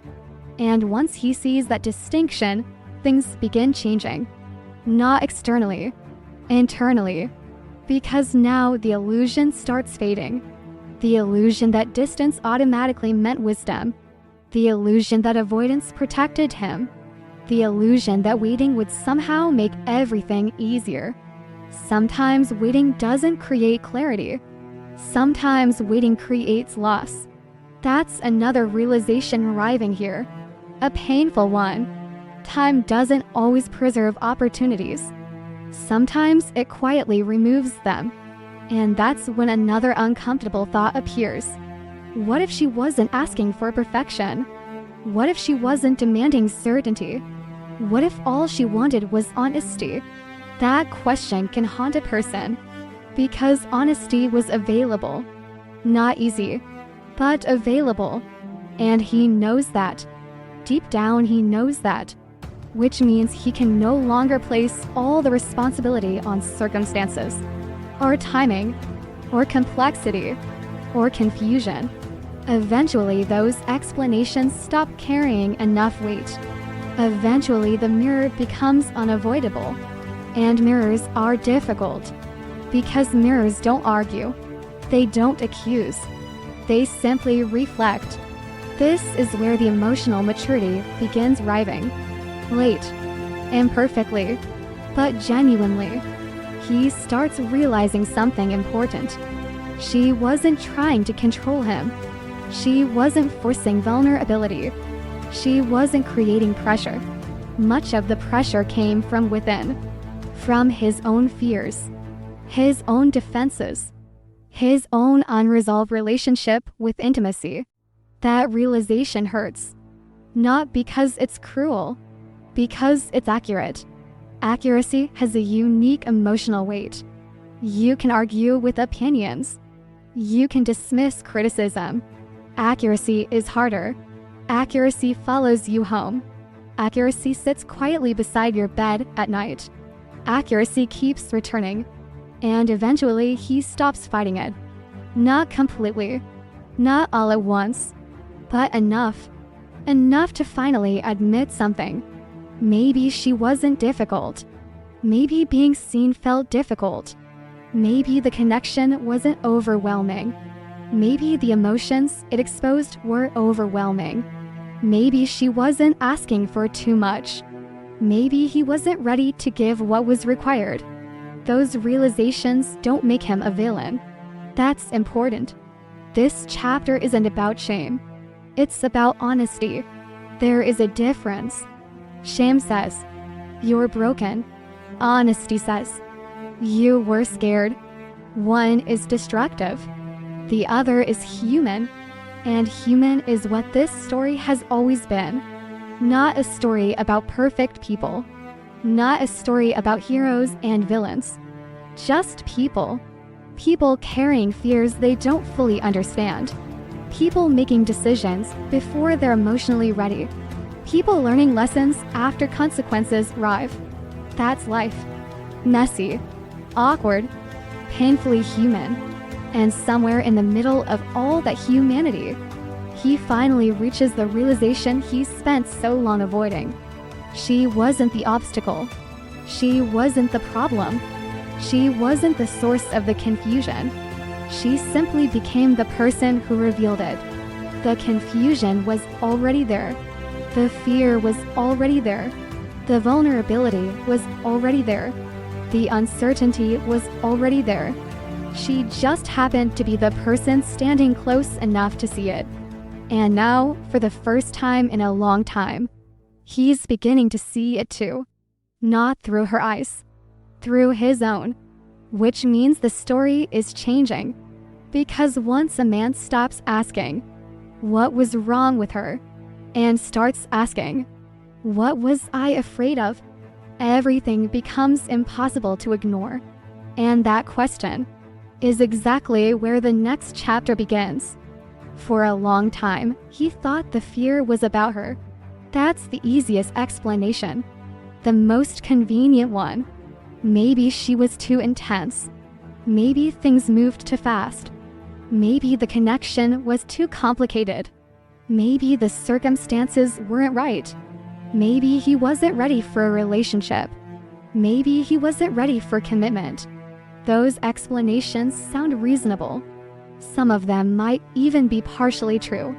But eventually, he arrives at a much more uncomfortable realization. None of those explanations fully explain what happened. Because if the fear was really about her, why does it keep following him? Why does the same discomfort appear in different situations? Different people, different years, different relationships, different circumstances. At some point, the pattern becomes difficult to ignore. And when a pattern follows you long enough, you have to consider a possibility most people avoid. Maybe the fear was never outside of you. Maybe it was inside. That's not a pleasant realization. At least it wasn't for me. I remember sitting alone one evening after a long day. Nothing dramatic had happened. No crisis. No heartbreak. No emotional breakdown. Just exhaustion. The kind of exhaustion that lowers your defenses. I was sitting on my couch staring at a television that I wasn't actually watching. The room was dark except for the light from the screen. And for some reason, a thought appeared. A simple thought. The kind that arrives quietly. The kind that changes things. The thought was, what exactly was I protecting myself from? Not what was I avoiding. What was I protecting myself from? Those are different questions. Avoidance focuses on behavior. Protection focuses on fear. And fear is usually where the real story lives. I sat with that question longer than I expected. Long enough for uncomfortable answers to start surfacing. Not immediately. Fear rarely introduces itself honestly. It wears disguises. Rationality, independence, caution, logic, timing, all those things can be real. But they can also become costumes. Costumes fear wears when it doesn't want to be recognized. And eventually I realized something. The fear wasn't commitment. At least not in the way people usually mean it. People talk about commitment like it's the scary part. Signing up, settling down, choosing one person. But commitment wasn't what made my chest tighten. Commitment was just the visible surface. Something deeper was happening underneath. What actually scared me was significance. The possibility that someone truly mattered. The possibility that losing them would hurt. The possibility that their opinion could affect me. The possibility that their absence could change my emotional landscape. That's what felt dangerous. Because once someone matters, control starts slipping. Not completely, but enough. Enough to notice. And if you've spent years building a life around self-sufficiency, that's terrifying.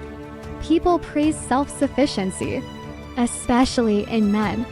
Handle your problems. Stay strong. Stay composed. Figure it out yourself.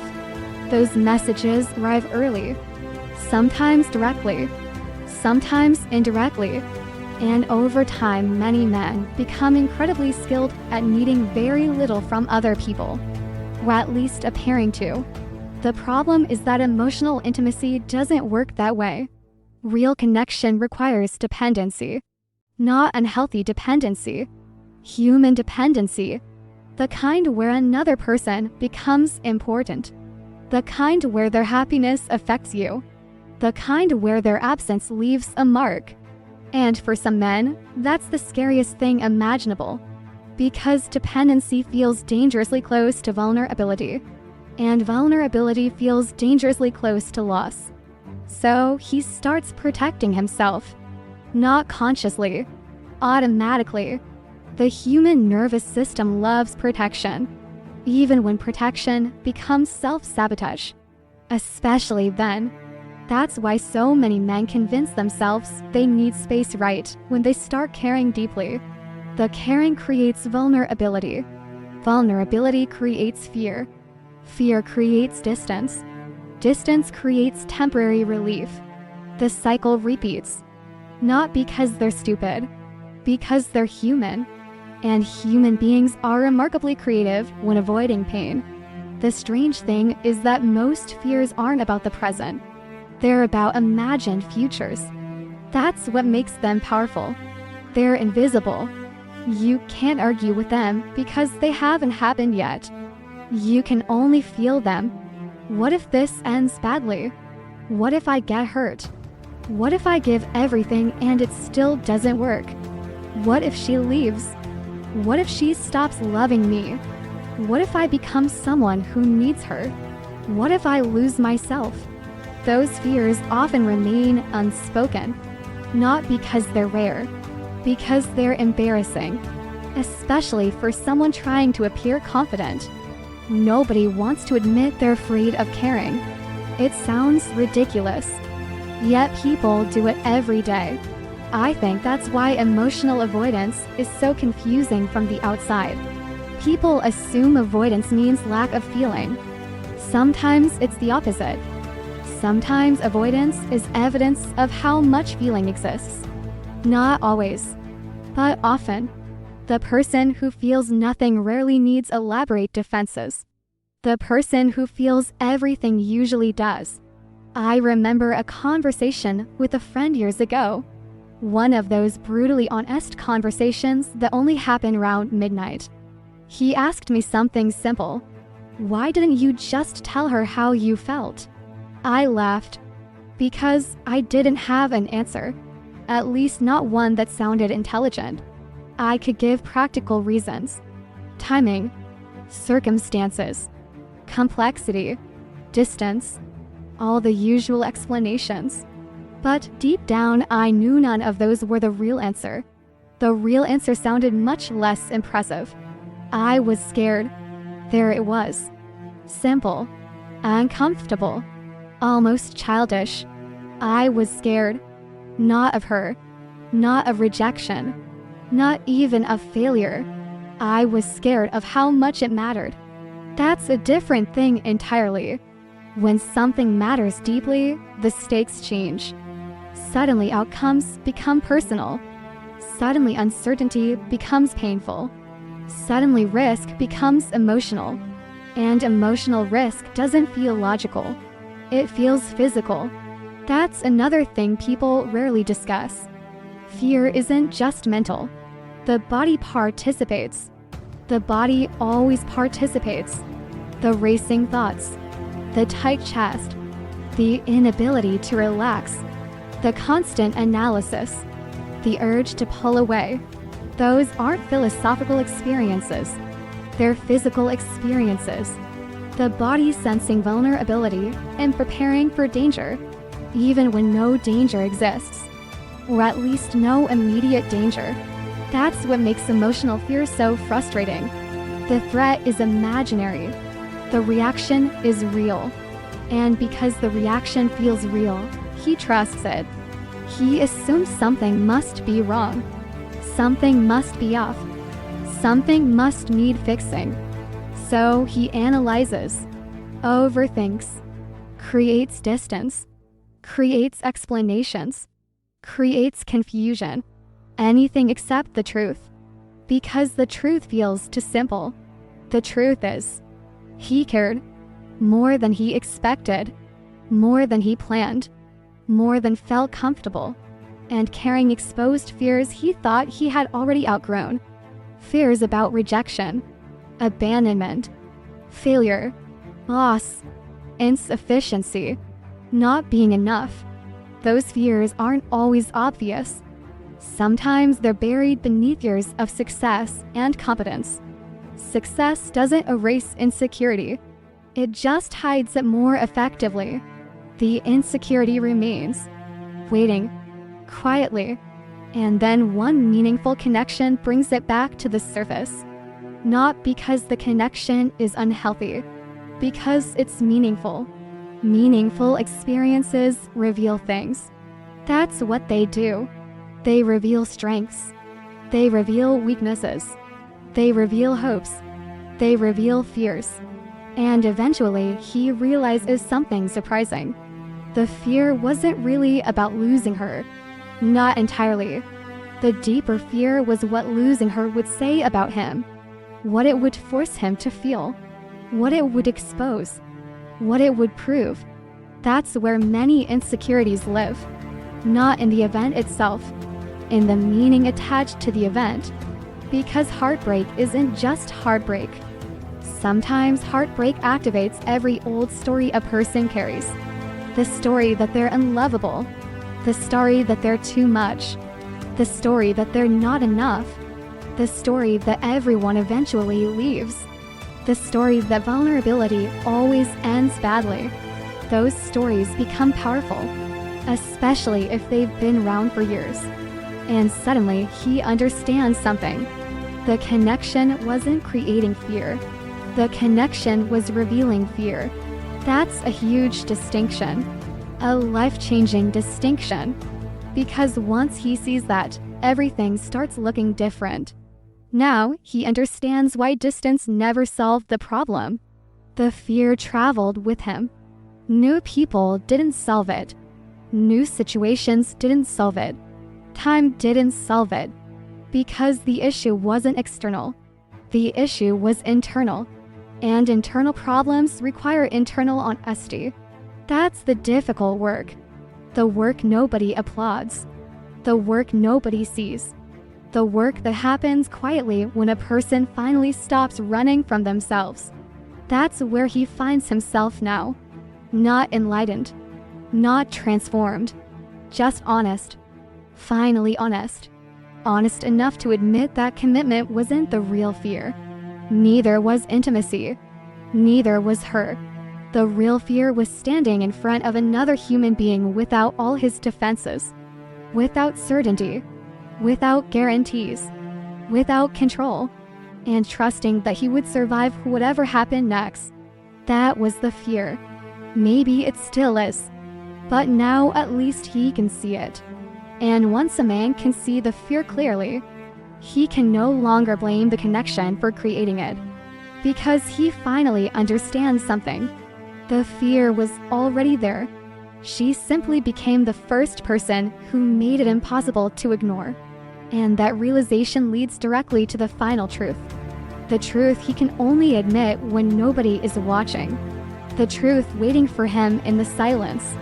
The truth that arrives after all the explanations have run out.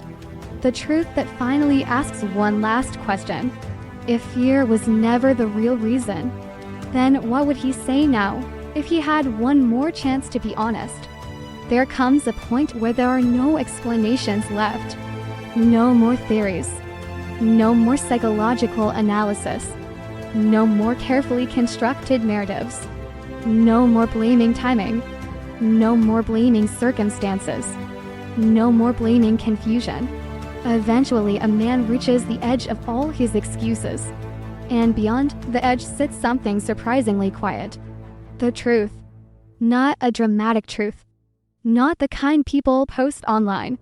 Not the kind that sounds profound in a quote. The real kind. The uncomfortable kind. The kind that arrives when nobody is watching. The kind that visits late at night. The kind that appears when the television is off. The phone is down. The house is silent. And there is nowhere left to hide. That's usually when he finally admits it. Not out loud. Not to friends. Not to her. To himself. And sometimes that is the hardest audience of all.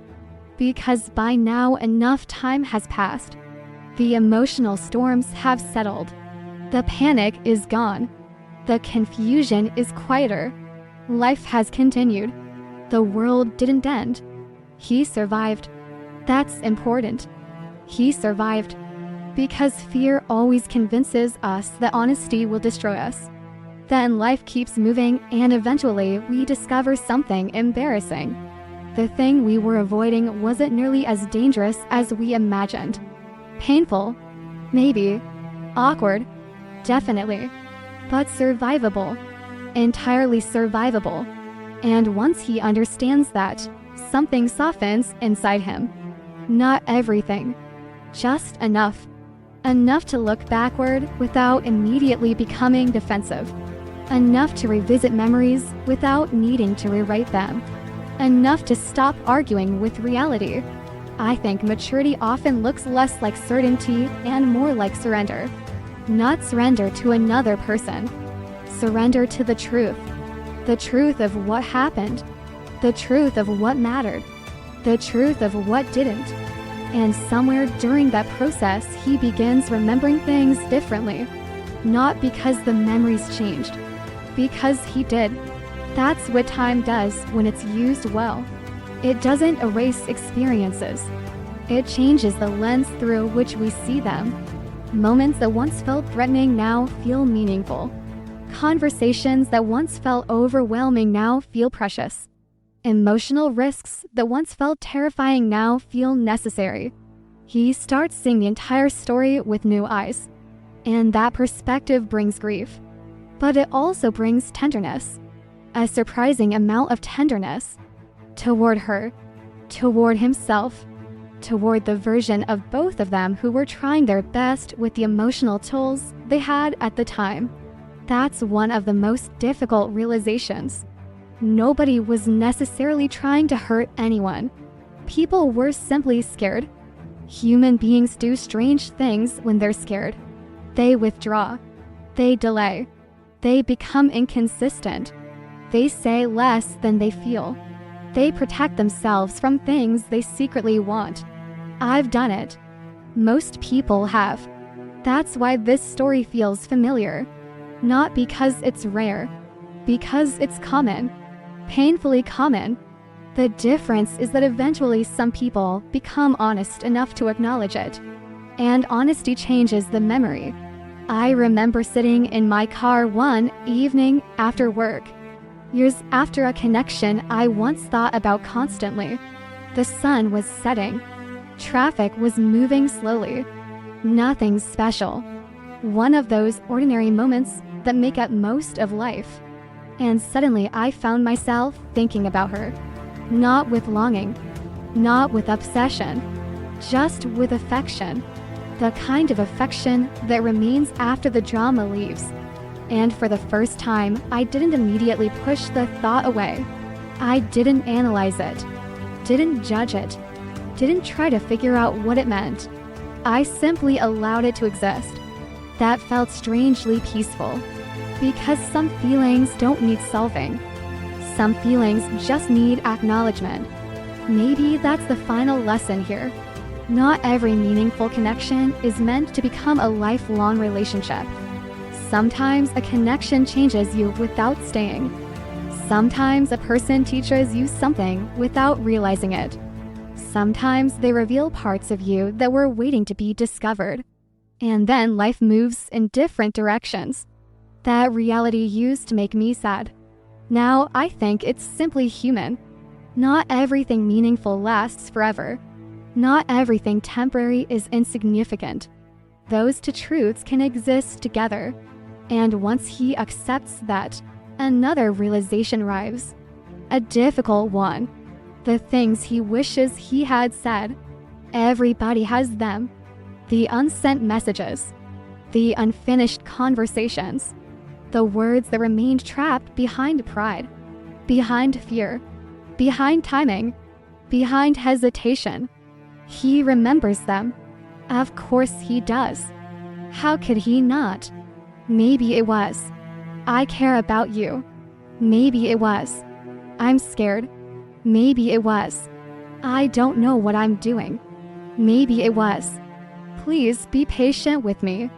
Maybe it was simply, I didn't want to lose this. The exact words don't matter. The feeling does. Because underneath every unspoken sentence lived the same truth. He wanted connection. And he was afraid of what connection required. That's been the theme all along. Not because he's uniquely broken. Because he's human.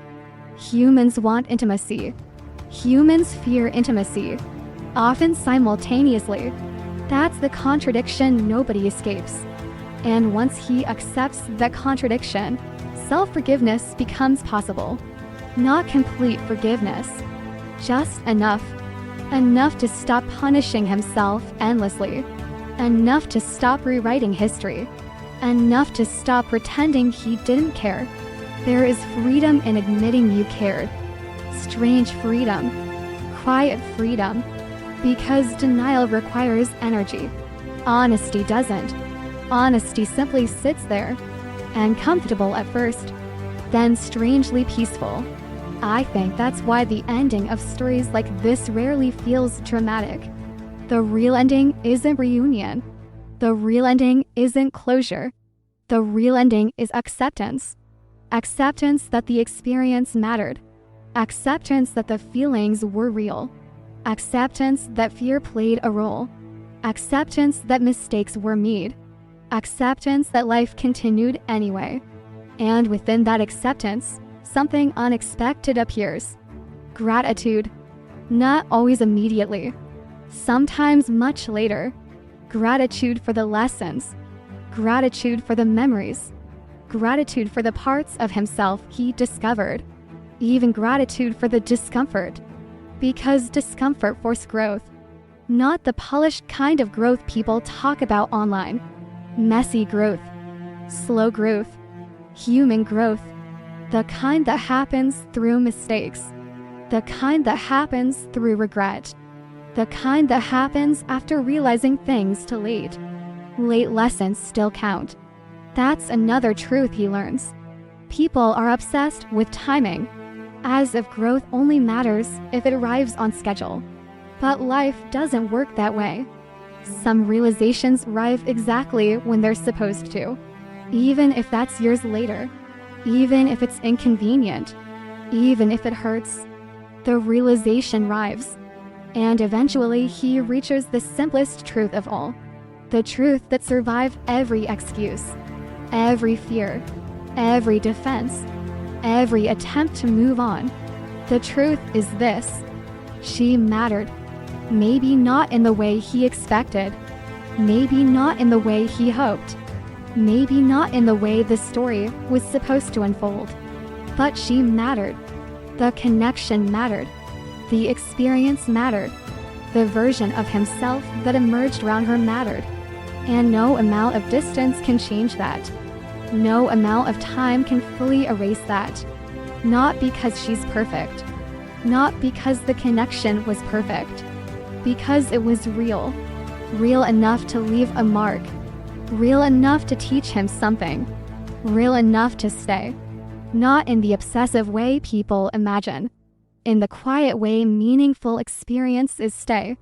Like an old song that still reminds you of a certain season of life. Like a road you haven't driven in years, but could still find in the dark. Like a chapter you've finished reading, but somehow continue carrying. And maybe that's the final truth he admits when nobody is watching. The connection was never about control. That's what he spent the entire story trying to maintain. Control of his emotions. Control of the outcome. Control of his vulnerability. Control of the risk. And in the end, the most meaningful experiences rarely give us that. They ask something else. Presence. Honesty. Courage. Not perfect courage. Just enough courage to tell the truth. Even if only to yourself. Especially if only to yourself. So he sits there in the silence. No longer running. No longer arguing. No longer pretending. Just honest. Finally honest. And somewhere in that honesty, the story finds its ending. Not because every question was answered. Not because every wound disappeared. Not because every regret was resolved. But because he finally stopped fighting the truth. The truth that had been waiting patiently beneath every chapter. The truth that followed him through every excuse. The truth that survived every attempt to forget. She wasn't simply someone he met. She became part of the story of who he was becoming. And whether she ever knows that or not, whether they ever speak again or not, whether life brings them back together or not, That truth remains quiet and finished, tender, human, and strangely enough, that is finally enough. Thank you for spending this moment with me. If this message resonated with your soul, remember to subscribe and continue this journey with us here on Twin Flame Journey. And always remember, what is meant for your soul will always find its way back to you. Until next time, beautiful soul, trust the journey.